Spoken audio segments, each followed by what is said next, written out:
Hi, everybody. Auntie is here, Patty Jackson. I am not in my regular setting. Why am I late? Because I'm having a rough day. I'm having a rough day. They say Mercury is in retrograde, and it is messing with me today. Sorry I'm late, but I do have so much to talk to you guys about.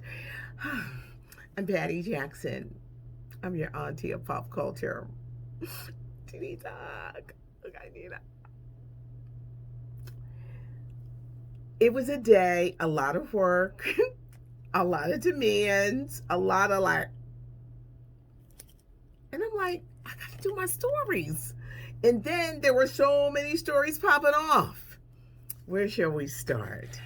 Justin Timberlake has issued, it's not cute not knowing, Justin Timberlake has issued an apology to Britney Spears and Janet Jackson. And a real surprising move today, and I'm wondering, is it a publicity stunt? Is it enough that Justin can come to the cookout? When he was in the group NSYNC, love that group, loved him in it, and was really a big fan. But then when the stuff happened with, Janet Jackson, and he threw her under the bus, and he did, it just made me say, Well, this week a documentary came out about Britney Spears, freeing Britney Spears, and she dated Justin Timberlake. And at the time that she dated him, Britney had a real sexy image, but they kept insisting she was a virgin, and that when she dated Justin, they were not having sex. Well, they broke up. Justin wrote the song Crimea River, huge hit. And basically he was saying that Britney cheated on him and that they were in fact having sex when they were together. It's something about men who kiss and tell and Then we go to Janet Jackson and the Super Bowl. A publicity stunt that went wrong because at that time Janet was dating Jermaine Dupri. And the common thing was you would do something outrageous because you had an album coming out. Just put out good music. No stunts, please. No stunts. They're performing halftime Super Bowl. He was supposed to just take off a piece of clothing. Well, he ripped off more than just a piece of clothing, and her breast and the nipple and everything was like... Janet caught hell. Really derailed her career. They really wanted to run her out of the business. And Justin came out unscathed, and he never apologized. It was almost like, oh, Janet, you did that. I'm out. And he went on about his career. He's got a new project on Apple TV that actually looks good, but I was like, I ain't watching that because he's just... Do you think it's time for him to come to the cookout? Now, his publicists are saying he is sincere and that he realizes, this is what he says, he realizes that he failed them and he let them down. He realizes that he is a white man of privilege and what he did wasn't right because both of these women have suffered. It's time for him to come to the cookout. Can Justin come back to the cookout? I don't know because what he did to Janet and, just never wouldn't take, responsibility, and he's had a tremendous career. But it was it last year? He was cheating on his wife with that sister that he's in this movie with on Apple TV. She took him back. They went on and had another baby. His wife ain't going nowhere.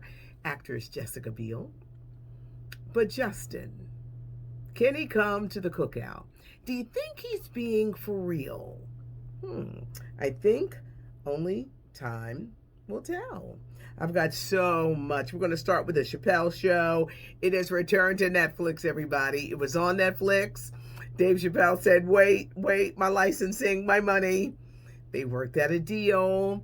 So now the Chappelle Show is seen on Netflix, Comedy Central, original home for Dave Chappelle and the Chappelle Show. He made millions. They gave him millions. And all he wanted was his money. And Dave Chappelle is like all is right in the world. Sierra Russell Wilson, they're gracing the cover of GQ magazine. And, it's the weekend. It's about love. They talk about modern relationships. Russell was asked, what are you most afraid of? Getting hurt on the field because he's a quarterback for the Seahawks. An injury that could end it all. He said he's afraid of losing Sierra. They got 2 kids. He's a stepfather to her son, Future. Russell, you ain't got nothing to worry about. You were the best thing to roll up after the mess with Future. No, I love Sierra. She's like my niece in my head. Sierra ain't going nowhere. She knows she got something good. And most importantly, a loving man who loves her and loves those children. Nope. Russell, you ain't got nothing to worry about. People magazine celebrating love. Al Roker from the Today Show. Deborah Roberts, ABC. I love their telling of their love, and I posted it and got so many views. It was amazing that they did for People magazine. There are various covers. You've got Ellen DeGeneres and her wife Portia. You've got actor Ted Danson and his wife, Mary Steenburgen. But look for that one with Al Roker and Deborah Roberts. The Best Man, I got scoop, y'all. Y'all know The Best Man is coming back on NBC's free streaming service, Peacock. We love free. It's going to be in this September. They hope September start. Everybody is coming back.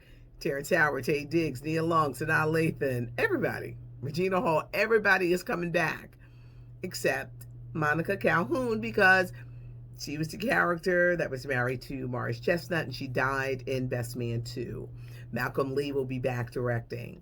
In a recent interview, Morris Chestnut revealed that his character is going to have a new love interest. Don't know who, don't know if it's going to be one of the other girls or whatnot, but he's going to have a love interest for Best Man 2. Can't wait to see it. Lee Daniels opened up to The Hollywood Reporter, and he's got a very exciting project. The United States versus Billie Holiday. It starts streaming on Hulu February 26. Billie Holiday is being portrayed by singer Andra Day. Oh, it looks good. Billie Holiday, this great jazz singer who had a very tragic life, and she died in 1959 at the age of 44 from cirrhosis of the liver. Lee was very revealing in this interview because he said that he didn't drink, he didn't get high, no drugs, no alcohol. He was sober for the duration of this. He's got some exciting projects coming out, including Concrete Cowboy. This is the Idris Elba cowboy movie that was filmed in my neck of the woods, Philadelphia. It's going to be on Netflix. Lee produced that. A mini-series on Hulu about Sammy Davis Jr. A reboot of the ABC show, The Wonder Years. And some kind of TV adaptation of Waiting to Exhale on ABC. Got a lot of projects. One of those projects will not be a Cookie reboot from Empire with Taraji P. Henson. I don't know if another label or another streaming service will pick it up, but those days of Empire and all that are long gone. Captain Marvel 2. Brie Larson is going to be back with a whole bunch of new villains and people taking her on. They're aiming for November of 22 to release it in theaters. A lot of people, what I noticed in the comments about the Aretha Franklin projects, I know, it's like so many. It's like, there's Genius Aretha on the National Geographic Network with Cynthia Erivo. It starts airing March 21st. Then, eight episodes, it will move to Hulu. And it will be on a streaming service on Aretha Franklin's birthday, March 25th. There's the Jennifer Hudson Aretha, the movie Respect. The family is backing this movie. Jennifer Hudson plays Aretha Franklin. They've got permission to use the songs. It's been delayed and delayed and delayed, but it's coming out in August of this year. So, yes, there are two different projects. I know it gets confusing. It's like, what's going on? What's going on? The Rock and Roll Hall of Fame, Shaka Khan or Rufus are not in it. I read an interesting article. All right, we're going to go through real quick who's not in it. Sade, New Edition. Anita Baker, Luther Vandross. None of these people are in the Rock and Roll Hall of Fame. And I was reading an article that when the Rock Hall of Fame started inducting hip-hop artists, rap artists, they turned their back on R&B. Well, why can't we all be included? Why you got to separate us and then turn your back on R&B artists who have made noted musical contributions? To be inducted into the Rock Hall of Fame, you got to be in the music business 25 years or more. LL Cool J has never been in it. There's a big push for him, for Dionne Warwick. Jay-Z is up this year. Mary J. Blige is up this year. They only do a handful. Wait, if it's a handful, maybe one black will get in. But this is the most racially diverse, so maybe there'll be more.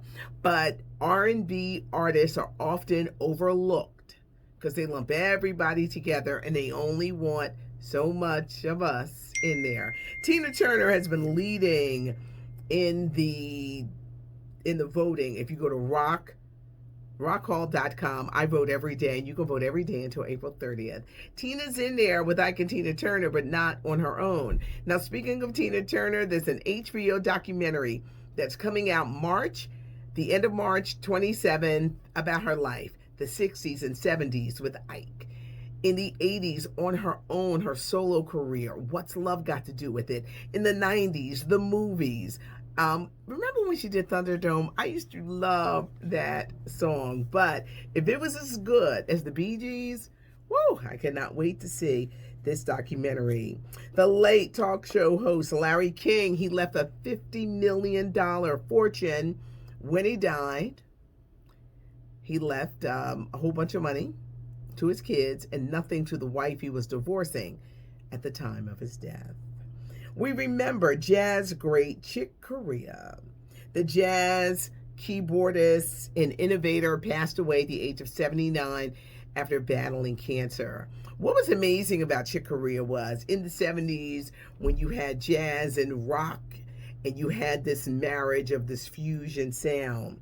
Chick Corea won 23 Grammys. He had 90 albums out and he knew how to do his thing on the acoustic piano. And you know what was great?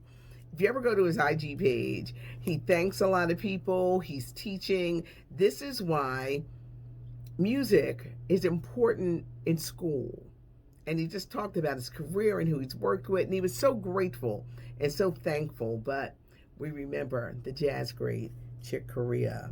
The TV show, it was on Fox, went to NBC. The Brooklyn Nine-Nine is ending after 8 seasons. When it returns, it will only be 10 episodes, and they're claiming, because of the way things are going on.